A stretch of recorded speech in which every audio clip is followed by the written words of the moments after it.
selamat datang di Saras 001 Channel. Kali ini kita akan membahas soal-soal tentang penyuluh kesehatan masyarakat. Nomor 1. Imunisasi lanjutan yang akan diperoleh anak kelas 2 dan 3 SD adalah A. Imunisasi tetanus difteria pada bulan November. B. Imunisasi tetanus difteria pada bulan Februari. C. Imunisasi difteria, tetanus, dan campak pada bulan November. D. Imunisasi tetanus difteria dan campak pada bulan Agustus. E. Imunisasi tetanus difteria pada bulan Agustus. Jawaban yang tepat adalah A. Imunisasi tetanus difteria pada bulan November. Untuk pembahasannya, pada bulan imunisasi anak sekolah atau yang biasa kita kenal dengan sebutan BIAS, untuk sasaran kelas 1 SD diberikan jenis imunisasi campak pada bulan Agustus. Sementara pada bulan Novembernya, dengan sasaran yang sama, kelas 1 SD diberikan jenis imunisasi difteria tetanus. Sesuai pertanyaan yang ditanyakan adalah kelas 2 dan kelas 3 SD, yang mana akan diberikan tetanus difteria pada bulan November. Nomor selanjutnya, kegiatan imunisasi berupa backlog filing, crash program, PIN, sub-PIN, catch-up campaign campak, dan imunisasi dalam penanganan KLB adalah termasuk dalam kegiatan imunisasi A. Rutin, B. Lanjutan, C. Tambahan, D. Khusus, E. Dasar. Jawabannya adalah C. Tambahan. Di sini kita bisa lihat bagannya di mana imunisasi itu terbagi menjadi dua, yaitu wajib dan pilihan. Kemudian pada imunisasi wajib dibagi menjadi 3, yang biasa saya singkat RTK, rutin, tambahan, khusus. Di rutin itu ada imunisasi dasar dan lanjutan. Sedangkan untuk imunisasi tambahan ada crash program, PIN, dan sub-PIN. Nomor selanjutnya, suatu upaya untuk menimbulkan atau meningkatkan kekebalan seseorang secara aktif terhadap suatu penyakit, sehingga apabila suatu saat terpajan dengan penyakit tersebut tidak akan sakit atau hanya mengalami sakit ringan. Disebut dengan A. Vaksin, B. Imunisasi, C. Imunitas, D. Olahraga, E. Antibodi. Jawaban yang tepat adalah B. Imunisasi. Pembahasannya, imunisasi berasal dari kata imun, kebal, atau resisten. Anak yang diimunisasi berarti diberikan kekebalan terhadap suatu penyakit tertentu. Anak yang kebal atau resisten terhadap suatu penyakit tetapi belum tentu kebal terhadap penyakit yang lain. Imunisasi adalah suatu upaya untuk menimbulkan atau meningkatkan kekebalan seseorang secara aktif terhadap suatu penyakit, sehingga apabila suatu saat terpajan dengan penyakit tersebut tidak akan sakit atau hanya mengalami sakit ringan. Nomor selanjutnya, antigen berupa mikroorganisme yang sudah mati, masih hidup tetapi dilemahkan, masih utuh atau bagiannya, yang apabila diberikan kepada seseorang akan menimbulkan kekebalan spesifik terhadap suatu penyakit. Nah, ini disebut dengan A. Imun, B. Antibodi, C. Imunoglobulin, D. Vaksin, E. Serum. Jawaban yang tepat adalah D. Vaksin. Pembahasannya, vaksin adalah antigen berupa mikroorganisme yang sudah mati, masih hidup tapi dilemahkan, masih utuh atau bagiannya yang telah diolah berupa toksin, mikroorganisme yang telah diolah menjadi toksoid, protein rekombinan yang apabila diberikan kepada seseorang akan menimbulkan kekebalan spesifik secara aktif terhadap penyakit infeksi tertentu. Nomor selanjutnya, seseorang bayi laki-laki lahir 1 jam yang lalu. Bayi baru lahir akan mendapatkan kekebalan dari ibunya.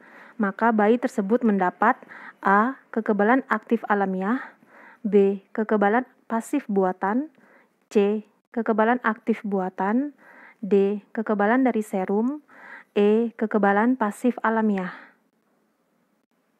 Jawaban yang tepat adalah E. Kekebalan pasif alamiah. Untuk pembahasannya, kekebalan aktif terbagi menjadi aktif alamiah dan aktif buatan. Aktif alamiah didapat ketika seseorang menderita suatu penyakit, sementara aktif buatan didapat dari pemberian vaksinasi. Sedangkan untuk kekebalan pasif ada pasif alamiah dan pasif buatan.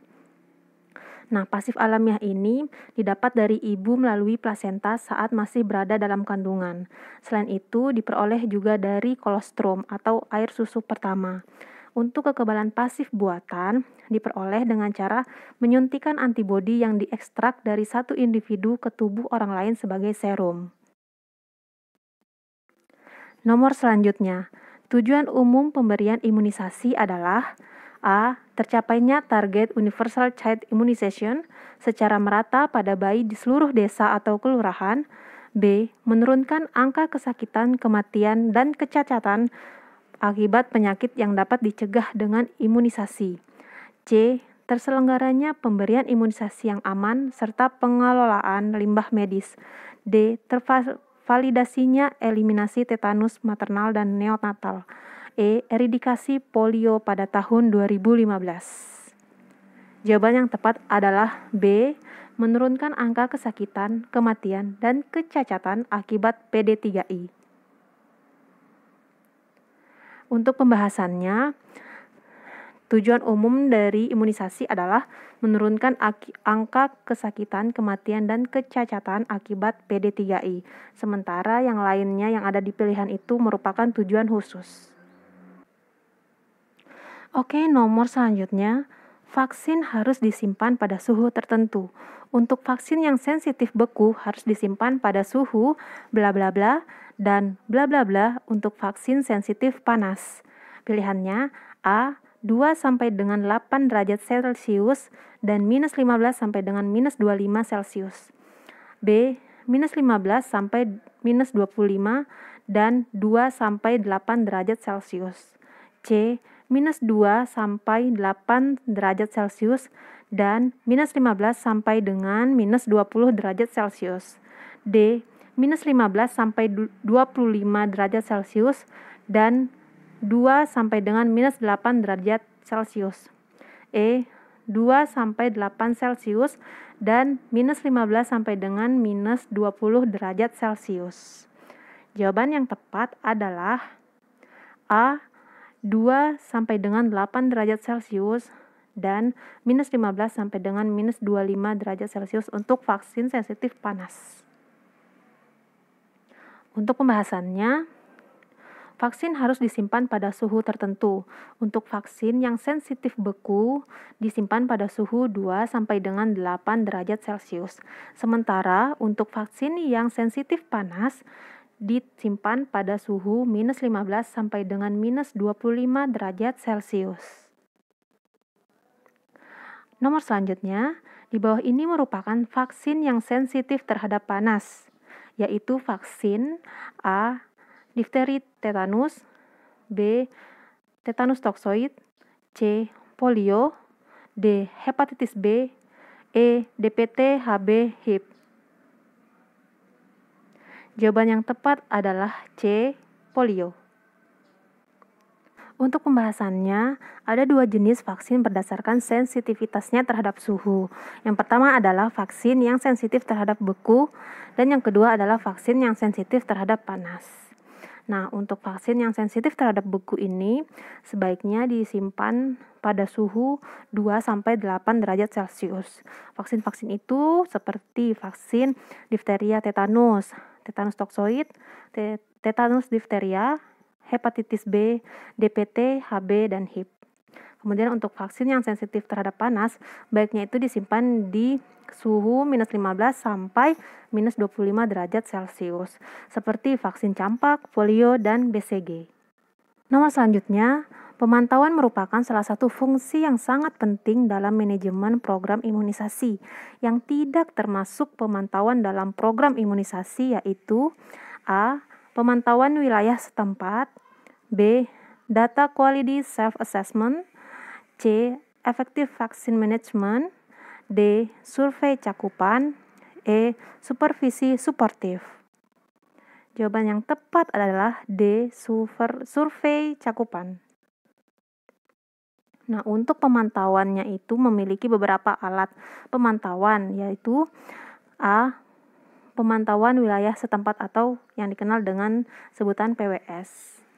Kemudian ada Data Quality Safe Assessment atau DQS, ada Effective Vaccine Management atau EVM, yang terakhir adalah supervisi suportif. Nomor terakhir, terdapat 4 pesan penting yang perlu disampaikan kepada orang tua, yaitu A. Manfaat dari vaksin yang diberikan, B. Tanggal imunisasi kunjungan berikutnya, C. Efek samping ringan yang dapat dialami, D. 5 imunisasi dasar lengkap, E. Semua benar. Jawaban yang tepat adalah E. Semua benar. Untuk pembahasannya, terdapat di poin 4. Nah, beberapa pesan penting yang perlu disampaikan kepada orang tua yaitu yang pertama adalah manfaat dari vaksin yang akan diberikan. Kemudian, tanggal imunisasi dan pentingnya buku KIA disimpan secara aman dan dibawa pada saat kunjungan berikutnya. Kemudian, efek samping ringan yang dapat dialami dan cara mengatasinya serta tidak perlu khawatir. Yang terakhir adalah 5 imunisasi dasar lengkap untuk melindungi si buah hati sebelum usia 1 tahun.